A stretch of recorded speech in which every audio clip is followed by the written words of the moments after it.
The highest levels in Halo Wars are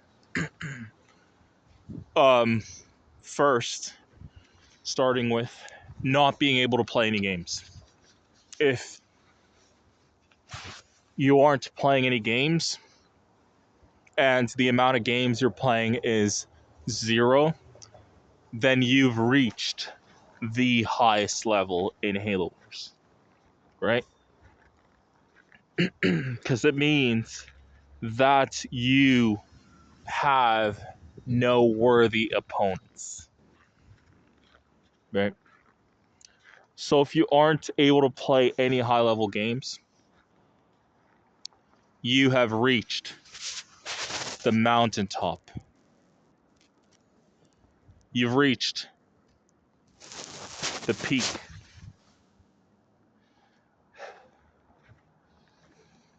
That the highest possible level is no games. 0 games.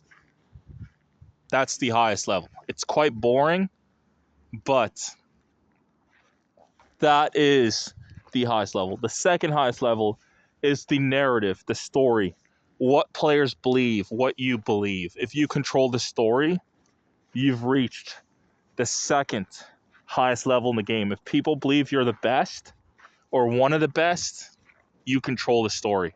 You control the narrative. That is the second highest level in the game.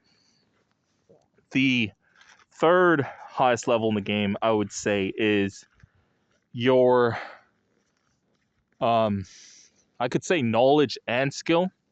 So we'll go with that. Knowledge and skill is the third highest level in the game. So being able to play, knowing what you're doing, having the skills, that is the third highest level in the game. So if you want to reach the highest level, it is quite boring. You will have no opponents. If you want to reach the second highest level, you will control the story. People will believe you're the best. You will decide what each game means. You will dictate how each game should be interpreted. That's the second highest level. Skill is downstream from knowledge, and knowledge is downstream from values. That is the order of things. So, yes, reaching the top of the game is quite boring. It is boring indeed because you will have no opponents. You'll have no challengers. Reaching the second highest level is cool. It's all right. I mean, you get to decide the story.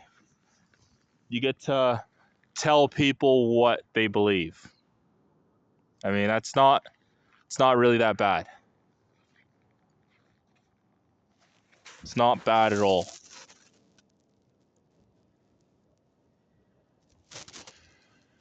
Oh, I don't know why this camera's so blurry.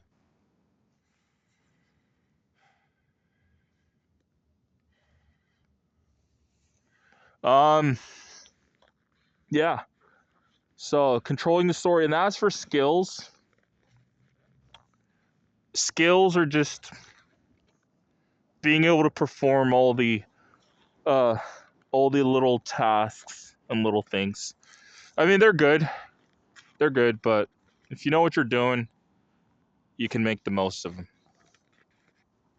And so, if you have the knowledge, then you know where to apply your skills at the exact right time. Now, putting it all together is how you claim the crown of the game. So, having the right skills, the right knowledge, the right values, the right narrative all lining up, that's how you become the best. Synergizing all of those is how you become the best. I'm not going to talk so much about tournaments because tournaments primarily rely on skill and preparation, right? So tournaments are a test of skill. they're not really for they're not really testing all your knowledge because you could have a lot of knowledge but not a lot of skill. like I find myself. But if you have a lot of skill, you'll do well in tournaments. And then you just prepare accordingly. As for threes, you always want to have a synergy of a player that has a lot of skill, a player that has a lot of knowledge, and a player that has the correct values in the game. You want to have a balance of those. If you have all three, your team should be very dominant unless you run into a more dominant team. And so you always want to have that synergy. And as for twos, now I just mentioned threes. As for twos, you always want to have two players that complement each other. You don't want to have two knowledge-based players. You don't want to have two skill-based players. You don't want to have two value-based players. You want one player specializing in one of those three. So you want to have a skill-based player and a knowledge-based player so that their skills don't overlap and cancel out, right? And in twos, I would say the best possible team you can have is you need a skill-based player. So one of the players does need to specialize in skills, so their micro has to be on point, on time, every time, right? And then the second thing you need is either knowledge or values. If you have knowledge, you can try to make up for the weaknesses and values that you have, but values are important, and if you can cover those weaknesses and values, you will dominate. You will dominate games. As for like twos, you do got to put in effort, and you have to synergize with your teammate. The best possible teams do not need to communicate. The players just synergize so well that communication is virtually zero. The ideal team does not communicate because you already know where you need to be, when you need to be, and each player knows exactly where they need to be. And so that's the ideal team, is no communication. The more you have to communicate, the less efficient the team actually is. So you say the bare minimum. That's how teams are supposed to play. That means the team is synergizing. The goal of the team is synergy. So less communication is the ideal team.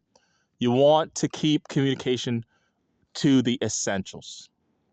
As for what should the team do, right?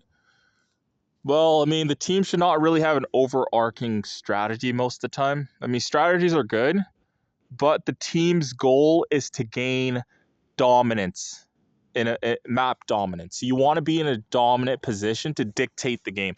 You want to control the pace of the game. That's the ideal. You want to have your opponents' teams playing to your rules. You want them playing to your game style. You want to be controlling the game. That's what you want to be aiming for. Whether that be map control, pacing, whatever it is, whatever that looks like for you, that's what you want to aim for. They are playing into your hand. That's what you aim for. That applies to ones, twos, and threes. Ones, twos, and threes, you want to be controlling the game. You want your opponent playing by your rules. That applies in ones, twos, and threes. That's the aim of the game. If they're playing by your rules, you've already won. You get to decide how the game goes. And there's a few ways of doing that. You need to know what you're good at. You need to know what your opponent's bad at, and you need to optimize, right? And so you play to your strengths and you amplify your opponent's weaknesses. That's how you should be playing. The game is psychological and it is strategic. To be the best, it's not just skill, it's control, domination, right? And that's how you should be aiming to play. If you can control every game, you'll be truly great. Also, putting in effort is good to train yourself to perform at a high level consistently.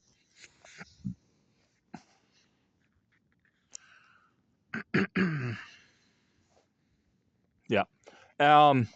As for skills, first you need the correct values.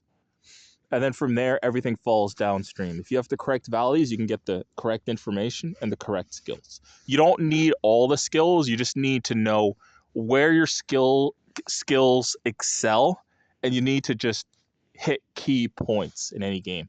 Key critical points to toss your opponent off balance.